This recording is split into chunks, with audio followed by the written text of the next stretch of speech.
السلام علیکم، میں ہوں پارس جہاں سے۔ طاقت کا نشہ اور سستی شہرت کی بھوک انسان کو اکثر حیوانیت کی سطح پر لے جاتی ہے۔ جی ہاں، امریکی ریاست یہ ٹیکسس میں قرآن پاک کو نذر آتش کرنے کا انتہائی افسوسناک اور مکروہ واقعہ پیش آیا ہے۔ اس طرح کی بے حرمتی ایک خاتون کی جانب سے کی گئی ہے جو 2026 کے مڈ ٹرم الیکشن میں ریپبلکن پارٹی کی امیدوار ہے۔ اس ملعونہ خاتون نے نہ صرف یہ کام کیا بلکہ اس مذموم واقعے کی ویڈیو اپنے ایکس اکاؤنٹ پر بھی جاری کی، جس کے کیپشن میں لکھا ہے کہ میں ٹیکسس سے اسلام کا خاتمہ کروں گی۔ ان اسلام مخالف خیالات کا اظہار کرنے کے بعد اس نے لوگوں سے ووٹوں کی اپیل کی۔ اچھا، پہلی بات یہ ہے کہ اس بدترین فعل سے یقیناً ہر مسلمان کی دل آزاری ہوئی ہے، جس کی شدید ترین الفاظ میں مذمت۔ لیکن ایسی حرکت کرنے والوں کو میرا پیغام یہ ہے کہ قرآن مسلمانوں کے دلوں میں ہے۔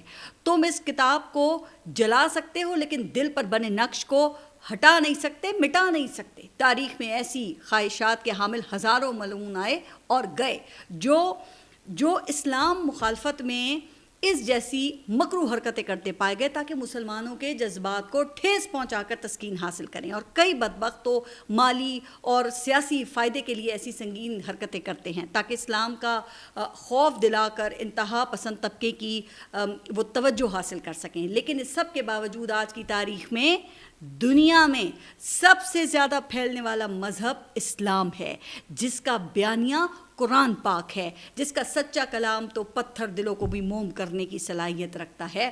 اس کا یہی معجزہ اسلام مخالف قوتوں کی قرآن دشمنی کی سب سے بڑی وجہ ہے۔ لہٰذا ہمیں جذبات میں آ کر اپنے ملک کے اندر کوئی ایسی حرکت نہیں کرنی اور نہ ہی کسی کمیونٹی کے خلاف کوئی ایسا رد عمل دینا ہے جس سے ہمارا اپنا نقصان ہو، کیونکہ قرآن تو ہمیں انصاف کا درس دیتا ہے نا، کسی ایک کے جرم کی سزا کسی دوسرے کو دینے سے منع کرتا ہے۔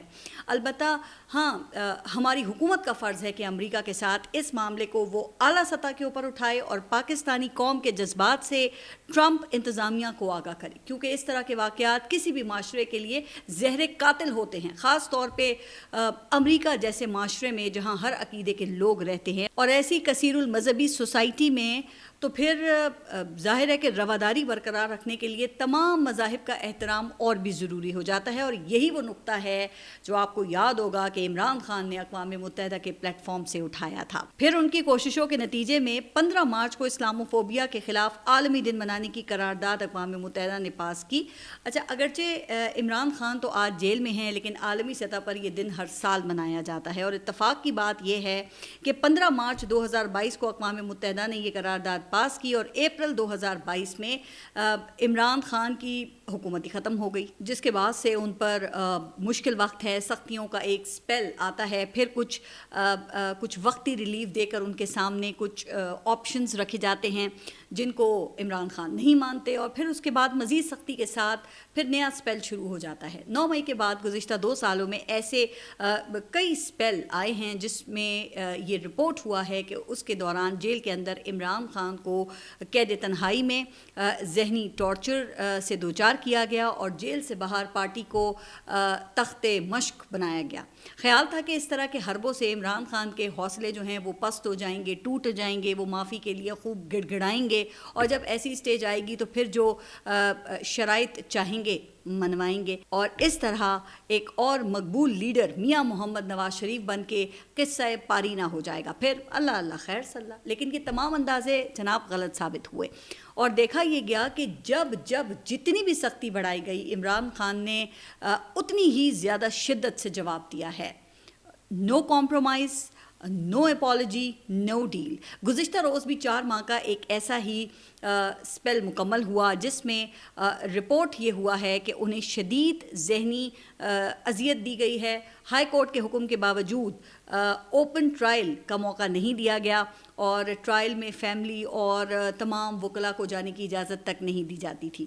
کتابیں ان کی روک لی گئی تھیں تاکہ تنہائی کا احساس عمران خان کا مزید بڑھے، اور اس دوران ان کی صحت کے حوالے سے جب افواہیں پھیلیں تو پھر ایک دن چند صحافیوں کو عمران خان سے ٹرائل کے دوران ملنے کا موقع دیا گیا، جن میں سے ایک کو عمران خان نے یہ بتایا کہ ان کے سیل کی سیکیورٹی پر مامور عملے تک کو اجازت نہیں کہ ان کے سلام کا جواب دیں. پھر اس سختی کے دوران ایسی جھوٹی خبریں بھی پھیلائی گئیں جیسے ان کا ذہنی توازن خراب ہو گیا ہے. تو آج میرا خیال یہ ہے کہ عمران خان کا جواب آنے کے بعد ایسی خبریں پھیلانے والوں کا اپنا ذہنی توازن درست ہو گیا ہوگا. حالانکہ گزشتہ روز 4 ماہ کی آئسولیشن کے بعد ایک ریلیف والا دن تھا جس میں پہلے توشہ خانہ 2 کیس کے جج نے اوپن ٹرائل کا حکم دیا, جس کے مطابق عمران خان کے تمام وکلاء اور موقع پر موجود فیملی کے افراد کو ان سے ملنے کی اجازت دی گئی. 3 ماہ سے ہفتے میں ایک دن صرف ایک بہن کو 20 منٹ کے لیے اجازت دی جاتی تھی, لیکن گزشتہ روز کئی گھنٹوں تک انہیں فیملی اور وکلاء سے ملنے دیا گیا اور پھر انہیں کتابیں بھی فراہم کی گئیں. شاید اس امید پر کہ وہ اس ریلیف کو جاری رکھنے کے لیے بات ماننے پر تیار ہو جائیں گے. لیکن پھر گزشتہ رات گئے عمران خان کا جو ایکس اکاؤنٹ ہے اس سے ایک تفصیلی بیان جاری ہوا جو ان تمام تجاویز اور توقعات کی نفی کرتا ہے جو کچھ سینئر صحافیوں نے اور حکومتی اراکین کی جانب سے سامنے آئے تھے. اب سہیل وڑیچ نے کہا تھا نا کہ خدارا معافی مانگ لو ورنہ بھٹو کی مثال سامنے ہے. عمران خان نے جواب دیا کہ مجھ سے معافی کا مطالبہ کرنے کے بجائے عاصم منیر کو مجھ سے معافی مانگنی چاہیے. اب سہیل وڑیچ کے کالمز پر پبلک کی جانب سے بیک کلیش آنے کے بعد پھر 25 اگست کو انصار عباسی صاحب کی جانب سے ایک تجویز سامنے آئی ہے. انہوں نے کہا کہ میری رائے میں عمران خان اور پاکستان تحریک انصاف کی مشکلات میں کمی معافی مانگے بغیر بھی ممکن ہے. اب وہ کیسے؟ تو وہ ایسے کہ فوج کے خلاف نہ خود کوئی بات کریں اور نہ ہی اپنے کسی بھگوڑے کو یا سوشل میڈیا کو ایسا کرنے دیں جس سے ان کے مطابق عمران خان اور پاکستان تحریک انصاف کی مشکلات کم ہوں گی, ان کے لیے سیاسی سپیس پیدا ہوگی اور وہ معمول کی سیاست کی طرف دوبارہ آ سکیں گے. لیکن یہ گزشتہ رات کو جاری بیان میں بظاہر عمران خان نے اس تجویز کو بھی ہوا میں اڑا دیا ہے. ویسے انہوں نے اپنے ان کا جو تفصیلی بیان ہے اس میں فوج کا لفظ صرف ایک بار استعمال کیا ہے اور وہ بھی فوجی آپریشنز کے تناظر میں. لیکن چونکہ ہمارے یہاں فوج کے سربراہ پر تنقید کو ہی فوج پر تنقید تصور کیا جاتا ہے تو انصار عباسی صاحب کا اشارہ بھی بالکل اسی جانب تھا. اس حوالے سے پہلے عمران خان عاصم لاء کی بات کرتے تھے, اب اس بار وہی بات انہوں نے نئے انداز میں کی ہے بلکہ زیادہ کھل کر کی ہے. اب عمران خان نے یہ کہا کہ عاصم منیر میں طاقت کی بہت بھوک ہے, اسی لیے انہوں نے بدترین آمریت قائم کر رکھی ہے. ملک میں ہائبرڈ سسٹم نہیں, عاصم منیر کی ڈکٹیٹرشپ قائم ہے, اسی لیے ٹرمپ نے شہباز شریف کی بجائے عاصم منیر کو بلایا. اچھا, یہ تو ہو گیا جواب انصار عباسی صاحب کی تجویز پر. اب رہ گئے خواجہ آصف, تو جن کا کہنا تھا کہ 9 مئی پر پچھتاوے, معافی یا اظہار شرمندگی کے بغیر معاملہ کلوز نہیں ہوگا. اگر سیاست کرنی ہے تو عدالت, پارلیمنٹ, عوام یا ادارے سے معافی مانگنی پڑے گی. لیکن جناب عمران خان نے 2 ٹوک انداز میں واضح کیا ہے کہ 9 مئی اسی نے کروایا ہے جس نے CCTV فوٹیج چرائی ہے. بلکہ اس سے بھی ایک قدم آگے بڑھ کے انہوں نے یعنی کہ عمران خان نے یہاں تک کہہ دیا ہے کہ اس وقت 9 مئی فیلڈ مارشل عاصم منیر کی انشورنس پالیسی ہے. اب اگر اس لیول کی تنقید ہوگی تو اس کے بعد پھر آپ خود سوچ سکتے ہیں کہ عمران خان سے مزید آگے کیا سلوک ہو سکتا ہے اور اس وقت کیا سلوک روا رکھا ہوا ہے. تو اس حوالے سے تو عمران خان خود یہ بتاتے ہیں کہ مجھے مکمل طور پہ قید تنہائی میں رکھا گیا ہے. 3 ماہ میں فیملی سے صرف 3 ملاقاتیں کروائی گئی ہیں اور خان صاحب کے مطابق میرے وکلاء اور اہل خانہ سے تک ملاقات کئی ماہ روک دی جاتی ہے اور یہ سب کچھ مجھ پر دباؤ ڈالنے کے لیے کیا جا رہا ہے, جس کی سب سے بڑی مثال گزشتہ 8 ماہ سے بشرا بی بی کو بھی قید تنہائی میں رکھنا ہے, جس کے دوران انہیں کرنٹ لگ چکا ہے اور زخم آ چکے ہیں. پھر یہ کہ ان کو استعمال کے لیے گندا پانی دیا جاتا ہے. اچھا, ویسے یہ جو کرنٹ والی بات ہے نا, یہ ٹرائل کور کرنے والے کچھ رپورٹرز بھی کر چکے ہیں اور ان کا کہنا یہ ہے کہ بشرا بی بی کے سیل میں بارش کا پانی رستا رہا جس سے انہیں کرنٹ لگا, جبکہ وضو کے لیے صاف پانی کی فراہمی بھی عدالتی حکم کے بغیر نہیں ہوتی. گزشتہ روز ٹرائل جج کو صاف پانی کی فراہمی یقینی بنانے کے لیے عدالتی حکم دینا پڑا. اب اس پر پھر کتنا عمل درآمد ہوتا ہے اس کا اندازہ تو پھر اگلے دنوں میں ہی ہو جائے گا. لیکن دباؤ ڈالنے کے لیے عمران خان نے ایک اور سنگین اور غیر اخلاقی حربے کی جانب توجہ دلائی ہے. اب عمران خان یہ کہتے ہیں کہ بشرا بی بی پر دباؤ ڈالا گیا ہے کہ وہ مجھ سے علیحدگی اختیار کر لیں, مگر وہ میرے ساتھ کھڑی ہیں اور اس ضمن میں انہوں نے فیصل وافدہ کا عمران خان نے حوالہ دیا. کہا کہ فیصل واردہ جو اسٹیبلشمنٹ کا ترجمان ہے اس نے بشرا بیگم کے بارے میں بیانات دیے ہیں کہ وہ مجھ سے علیحدگی اختیار کر لیں گی. تو جناب پھر یہ ہیں وہ حالات اور مشکلات جن کی موجودگی میں عمران خان اپنے موقف پر ڈٹے ہوئے ہیں, جس کی ظاہر ہے کہ پھر سزا بھگتنی پڑتی ہے. اس پر اب نظام کا کیا رد عمل ہو سکتا ہے, تو اس کے حوالے سے کہا جا رہا ہے کہ وہ ممکنہ کارروائی بھی بالکل تیار نظر آ رہی ہے. گزشتہ کئی ماہ سے توشہ خانہ 2 کیس پینڈنگ پر چل رہا تھا. اب ٹرائل کورٹ نے یہ کہا ہے کہ اسے روزانہ کی بنیاد پہ چلایا جائے گا, چونکہ ہائی کورٹ میں القادر کیس کی سزا معطلی کی درخواست لگانی پڑے گی. اور جناب جب یہ لگے گی تو ظاہر ہے کہ ٹرائل کورٹ کے فیصلے میں اتنے سکم ہیں کہ معطل ہونے کا چانس ہے, جس سے پہلے یہ ہو سکتا ہے کہ توشہ خانہ 2 کے کیس میں فیصلہ آ جائے گا, اور یوں عمران خان کو جیل میں رکھ کر سختی کا نیا سپیل وہ شروع ہو جائے گا, اس امید پر کہ اب ہار مانیں گے یا کم از کم جیل کے اندر رہتے ہوئے نظام کے تسلسل میں رکاوٹ نہیں ڈال سکیں گے. تو بتایا یہ جا رہا ہے کہ یہ ہے پلان بی, جس پر اب عمران خان کی نا کے بعد عمل درآمد جو ہے وہ شروع ہو جائے گا. لیکن عمران خان نے گزشتہ روز پارٹی کو اہم ہدایات دی ہیں, اور ان ہدایات سے انہوں نے کس کو کیا پیغام دیا ہے اور اپنے جو پارٹی کے رہنما ہیں ان کو فوری نااہلی سے کیسے بچایا, یہ بھی بڑی ایک دلچسپ بات ہے, یا کہہ لیں کہ ایک دلچسپ پہلو ہے. اس حوالے سے عمران خان نے یہ واضح کیا ہے کہ عمر ایوب اور شبلی فراز بدستور پارلیمنٹ میں اپوزیشن لیڈر رہیں گے. ہاں, اگر انہیں پشاور ہائی کورٹ کا سٹے آرڈر نظر انداز کر کے ہٹا بھی دیا گیا تو پھر محمود خان اچکزئی قومی اسمبلی اور راجہ ناصر عباس سینٹ میں اپوزیشن لیڈر ہوں گے. تو اس فیصلے میں جناب پھر واضح پیغام یہ ہے کہ اگر عمر ایوب اور شبلی فراز قبول نہیں ہیں تو پھر پارلیمنٹ میں جانے مانے اینٹی اسٹیبلشمنٹ اپوزیشن لیڈرز کے لیے تیار ہو جاؤ. بھول جاؤ کہ تمہیں قومی اسمبلی میں علی محمد خان جیسے میٹھے میٹھے اور سینٹ میں اعظم سواتی جیسے قابل قبول اپوزیشن لیڈر ملیں گے. تو اس کا مطلب یہ ہرگز نہیں ہے کہ جی علی محمد خان کمپرومائزڈ ہیں. ظاہر ہے کہ انہوں نے بھی جیل کاٹی ہے, لیکن ان کا مزاج وہ نہیں ہے جو عمران خان کے مطابق وقت کی ضرورت ہے. رہ گئے وہ اعظم سواتی, تو وہ ابھی چند دن پہلے ہی میں ان کو سن رہی تھی, اپوزیشن لیڈر بننے سے پہلے ہی وہ تو بچھے جا رہے تھے, عمران خان اور فیلڈ مارشل میں بات چیت کے دروازے کھولنے کی باتیں کر رہے تھے. ظاہر ہے کہ ان کی خواہش بھی عمران خان کی رہائی ہی ہوگی نا. لیکن جناب اس ٹرک کی بتی کے پیچھے تو 3 سال سے زائد کا عرصہ گزر چکا ہے. اگرچہ عمران خان کے سامنے اعظم سواتی کا سی وی بہتر بنانے کے لیے انہیں نیب نے پوچھ گچھ کے لیے بھی بلایا تھا, پھر انہیں باہر جانے سے بھی روکا گیا, لیکن عمران خان نے تو اس کا کوئی اثر نہیں لیا. اب ظاہر ہے کہ عمران خان کے اعلان کے بعد پھر عمر ایوب اور شبلی فراز کی نااہلی سے بچنے کی جو امید تھی وہ جاگ اٹھی ہے, کیونکہ محمود خان اچکزئی اور راجہ ناصر عباس کے مقابلے میں وہ حکومت اور اسٹیبلشمنٹ کو زیادہ قابل قبول ہیں. اچھا, دوسرا بڑا پیغام حکومت اور اپنے اراکین اسمبلی کے لیے عمران خان کا یہ ہے کہ وہ یہ کہہ رہے ہیں کہ پاکستان تحریک انصاف کے اراکین تمام پارلیمانی کمیٹیوں سے استعفیٰ دیں گے.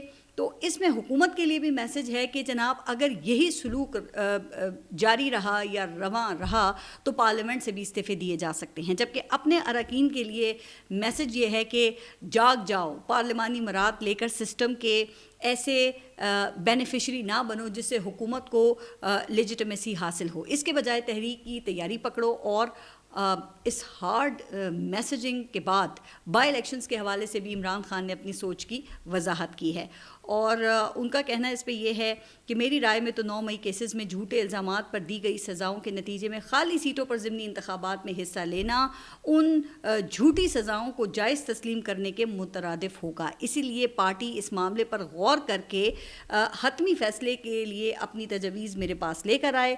اور حماد اظہر کے حلقے کے حوالے سے ان کا کہنا یہ تھا کہ چونکہ یہ سیٹ میاں اظہر صاحب کی وفات کے بعد خالی ہوئی ہے, اس لیے وہاں الیکشن لڑیں گے. اس کے علاوہ خیبر پختونخوا میں بھی ضمنی الیکشن میں حصہ لیا جائے گا, کیونکہ وہاں حکومت قائم رکھنے کے لیے یہ ضروری ہے. اچھا, اب اس بات کے اوپر تو خواجہ آصف صاحب کو موقع مل گیا, اور ایک دن پہلے تک وہ عمران خان کی مقبولیت کا اعتراف کر رہے تھے, لیکن عمران خان کی رائے سامنے آنے کے بعد اب ان کا کہنا یہ ہے کہ یہ پنجاب میں الیکشن سے راہ فرار ہے, کیونکہ عوام کی طاقت سے ان کی شکست یقینی ہے. اب دیکھیں پھر ایسی باتیں تو خواجہ آصف ہی کر سکتے ہیں نا, کیونکہ ماضی میں بھی وہ الیکشن کمیشن کو عوام سمجھ کر ان کا دیا ہوا مینڈیٹ انجوائے کرتے ہوئے آئے ہیں. لیکن ان کی اس خوبی سے بھلا کون انکار کر سکتا ہے کہ موقع کے مطابق بیان بدلنے میں بھی بڑی مہارت رکھتے ہیں. لگتا یہ ہے کہ ملا نصیر الدین سے متاثر ہیں، جنہیں تاریخ میں نصیر الدین خواجہ کے نام سے بھی جانا جاتا ہے، اور ہو سکتا ہے کہ ان کی خواجہ ہونے کی نسبت سے وہ زیادہ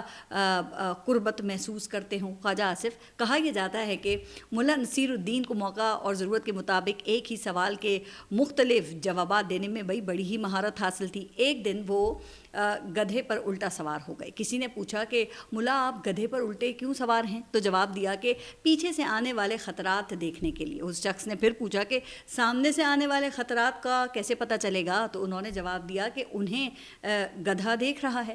اچھا، تھوڑا آگے چل کر پھر ان سے کسی اور نے یہی سوال کیا کہ ملا آپ الٹی طرف کیوں بیٹھے ہیں؟ تو جواب دیا کہ میں الٹا نہیں بیٹھا، گدھا الٹی سمت میں جا رہا ہے. اب اگر یہی بات خواجہ آصف سے پوچھی جائے کہ اگر عوام ان کے ساتھ ہیں تو پھر پیچھے مڑ کر عمران خان کو یہ آفرز آپ کیوں کر رہے ہیں؟ تو اب مجھے نہیں معلوم کہ اس کے جواب میں وہ کیا کہیں گے، کہ وہ خطرات کی نشاندہی کریں گے یا پھر گدھے کی سمت پر اعتراض کریں گے. تو دیکھیں یہ تو پھر اسی وقت پتہ چلے گا نا جب وہ ہمارے سوالوں کے جواب دیں گے. ویسے ہم خواجہ آصف سمیت جو حکومت کے کئی سینئر رہنما ہیں ان کو اپنے پوڈ کاسٹ میں دعوت دے چکے ہیں، انوائٹ کرتے رہتے ہیں، لیکن کوئی بھی آنے کو تیار نہیں ہوتا. شاید ہر کوئی فکسڈ میچ کھیلنا چاہتا ہے جس کی ضمانت کم از کم میں تو نہیں دے سکتی. ویسے بھی جس گدھے یا جس نظام پر یہ لوگ سوار ہیں اس کو انتظامیہ، عدلیہ اور پارلیمنٹ کی منی بیک گارنٹی حاصل ہے، اور ظاہر ہے کہ جب ایسی سہولت میسر ہو تو پھر عوام کے سوالوں کا سامنا پھر کون کرتا ہے؟ انہیں بائی ڈیفالٹ تو وہ سب کچھ مل جاتا ہے جو یہ چاہتے ہیں. ابھی آپ دیکھیں کہ یہ فیصل آباد کی انسداد دہشت گردی عدالت نے بھی ایسا ہی ایک فیصلہ دیا ہے. اچھا، ہمیں تو یہ بتایا جاتا تھا کہ 9 مئی کو عسکری تنصیبات پر حملے کی منصوبہ بندی عمران خان نے زمان پاک کے اجلاس میں کی تھی. اب اگر اسی سازشی کہانی کی بنیاد پر رانا ثناء اللہ کے گھر پر ہونے والے حملے کے ملزمان کو سزا دے دی گئی ہے تو پھر دیکھیں اس کے 2 مطلب نکلتے ہیں. ایک یہ کہ رانا ثناء اللہ کا گھر بھی عسکری تنصیبات میں شامل ہو گیا ہے، جو کہ ظاہر ہے کہ وہ نہیں ہے. اب جس کا مطلب یہ ہے کہ رانا ثناء اللہ کے گھر پر حملے کا منصوبہ بھی پھر زمان پارک کی اسی میٹنگ میں الگ سے بنایا گیا ہوگا. لیکن اس کا کوئی بھی حوالہ پولیس کے اپنے سٹار گواہوں کی کہانی میں تو موجود ہی نہیں تھا. تو پھر یہ سزائیں کس بنیاد پر دی گئی ہیں؟ تو یہ تو تب پتہ چلے گا نا جب تفصیلی فیصلہ آئے گا. مگر 75 افراد کو فیصل آباد کی عدالت نے 10 سال قید کی سزا سنائی ہے. ان میں شامل عمر ایوب، شبلی فراز، زرتاج گل اور راشد شفیق سمیت کئی رہنماؤں کو اس سے پہلے فیصل آباد کے ہی ایک اور مقدمے میں سزا ہو چکی ہے، جس کی وجہ زمان پارک کی مبینہ سازش میٹنگ میں ان رہنماؤں کی موجودگی بتائی گئی ہے. اب ظاہر ہے کہ یہ ایک سے زائد جگہ پہ تو موجود نہیں ہو سکتے نا، جبکہ سازشی کہانی میں رانا ثناء اللہ کے گھر پر حملے کی منصوبہ بندی کا ذکر بھی نہیں ہے، جس سے تو یہ ظاہر ہوتا ہے کہ بس سزا سنائی گئی ہے. وجوہات یہاں کون دیکھتا ہے؟ حالانکہ شیخ رشید کا دعویٰ یہ ہے کہ ان کا بھتیجا تو کبھی فیصل آباد گیا ہی نہیں، لیکن یہ بات عدالت ماننے کو تیار نہیں ہیں. اسی طرح دیگر رہنما بھی یہی باتیں کر رہے ہیں. جیسے زرتاج گل نے 9 مئی والے دن اپنے حلقے میں موجودگی کے ثبوت سوشل میڈیا پر شیئر کیے ہیں، لیکن عدالت نے پھر بھی ان کو سزا سنائی ہے. اب اسے ظلم اور فستاحیت قرار دیتے ہوئے عمران خان نے پشاور میں گرینڈ جلسے کی ہدایت کی ہے، جس کی تاریخ کا اعلان پارٹی کرے گی. اب عمران خان کا اس پہ کہنا یہ ہے کہ جب بھی ڈکٹیٹرشپ آتی ہے ججز کو ساتھ ملا کر ہی نظام پر قابض ہوتی ہے، اور اس ظلم و ناانصافی میں یہ جج برابر کے مجرم ہیں. اس ساری صورتحال میں عرفان صدیقی صاحب کا جو تبصرہ ہے وہ بھی دلچسپ ہے. وہ ذرا زیادہ پہنچے ہوئے ثابت ہوئے ہیں. عمران خان کے جواب میں پہلے ہی گزشتہ روز ان کا ایک کالم شائع ہوا. اب پتہ نہیں کہ کیا یہ ان کو معلومات تھی، وجدان تھا یا دعا تھی. بہرحال جو بھی تھا، تو عرفان صدیقی صاحب فرماتے یہ ہیں کہ 2.25 سال بعد بھی پاکستان تحریک انصاف اعتراف سے کوسوں دور کھڑی، سارا الزام فوج کے سر پر تھوپ رہی ہے. ایسے میں معافی کا تقاضا اور تلافی کی توقع خواب پریشاں کے سوا کچھ نہیں ہے. یعنی کہ پاکستان تحریک انصاف کو دی جانے والی آفرز نون لیگ کے لیے ڈراؤنا خواب تھیں، جس سے چھٹکارا پانے کے لیے پھر عرفان صدیقی صاحب یہ کہتے ہیں کہ پاکستان تحریک انصاف تو مذاکرات کے لیے بنی ہی نہیں ہے. شاید اسی لیے پھر اسے توڑ کر مذاکرات کے قابل بنانے کی کوشش کی جا رہی ہے. لیکن مسئلہ یہ ہے نا کہ نہ تو پاکستان تحریک انصاف ٹوٹ رہی ہے اور نہ ہی ان لوگوں کی جان چھوٹ رہی ہے. تو پھر حل کیا ہے؟ اس حوالے سے عرفان صدیقی صاحب تو ویسے لاجواب ہی دکھائی دیے ہیں. کہتے ہیں کہ انتظار کریں اور دیکھیں کہ تند موجوں میں گھری پھٹے بادبانوں والی اس پاکستان تحریک انصاف کی کشتی پر کیا گزرتی ہے. اب پاکستان تحریک انصاف کے اوپر کیا گزرے گی یہ تو سب کو ہی نظر آ رہا ہے، لیکن حکومت پر کیا گزر رہی ہے کہ حکومت نے اب تک آرمی چیف کی مدت ملازمت کے حوالے سے قائم کنفیوژن دور کرنے کی ضرورت محسوس ہی نہیں کی. اگر تو حکومت سمجھتی ہے کہ نومبر میں کسی نئے نوٹیفیکیشن کی ضرورت نہیں ہے تو سرکاری سطح پہ پھر حکومت کر دے اس کا اعلان، لیکن اس کے بجائے ذرائع سے خبریں چلائی جا رہی ہیں. کیا ذرائع نے حکومت کو بھی دیکھو اور انتظار کرو کی پالیسی پہ مجبور کر دیا ہے؟